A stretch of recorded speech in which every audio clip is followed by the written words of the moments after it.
ये कहानी आपको अज्ञात चीजों के डर का एहसास कराएगी। समीक्षा एक इंटीरियर डिजाइनर थी जिसे शहर के बाहरी इलाके में एक अजीबोगरीब पुरानी हवेली को नया रूप देने का काम मिला था।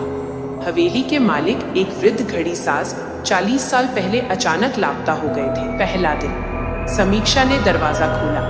अंदरूनी हिस्सा पूरी तरह से धूल और अंधेरे में डूबा था। सबसे अजीब बात ये थी कि हवेली में सैकड़ों घड़ियां थीं, दीवारों पर, मेजों पर, हर कोने में, लेकिन एक भी घड़ी चल नहीं रही थी। सारी घड़ियां 3:12 पर रुकी हुई थीं। समीक्षा ने अपनी टीम को निर्देश दिया और काम शुरू करने को कहा।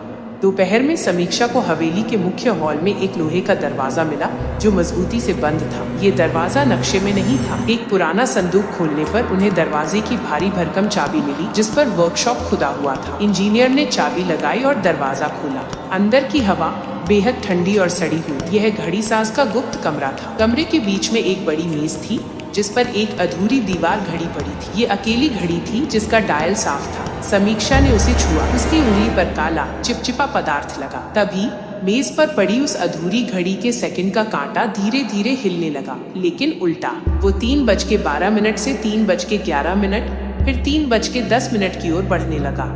समीक्षा को लगा जैसे कमरा समय में पीछे जा रहा हो। उसके कानों में अचानक फुसफुसाहट सुनाई दे, जैसे सैकड़ों रुकी हुई घड़ियां एक साथ बोलने लगी। डरकर समीक्षा कमरे से बाहर भागी। बाहर हॉल में उसकी टीम काम कर रही। उसे राहत महसूस, लेकिन तभी उसने देखा कि सूरज की रोशनी में उसकी खुद की परछाई थोड़ी झुककर चल रही थी, जैसे कि उसका एक पैर टूटा हुआ हो। समीक्षा को याद आया कि घड़ी साज के बारे में कहा जाता था कि हवेली से गायब होने से पहले वो एक दुर्घटना में लंगड़ाने लगे थे। वो सीधे खड़ी थी लेकिन परछाई लंगड़ा रही थी। समीक्षा ने अपनी टीम को तुरंत हवेली छोड़ने का आदेश दिया। जैसे ही वो मुख्य दरवाजे से बाहर निकलने वाली थी, उसके कान के पास एक ठंडी आवाज गूंजी, भागने का कोई फायदा नहीं बेटी। उसने घबराकर अपनी कलाई घड़ी पर नजर डाली। ये एक डिजिटल घड़ी थी। उसकी डिजिटल घड़ी पर समय तेजी से बदलने लगा।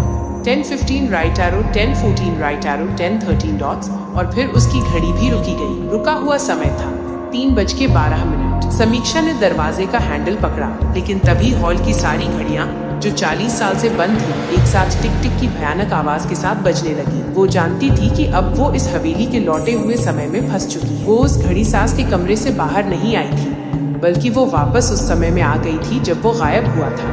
क्या आप जानना चाहेंगे कि समीक्षा का आगे क्या हुआ?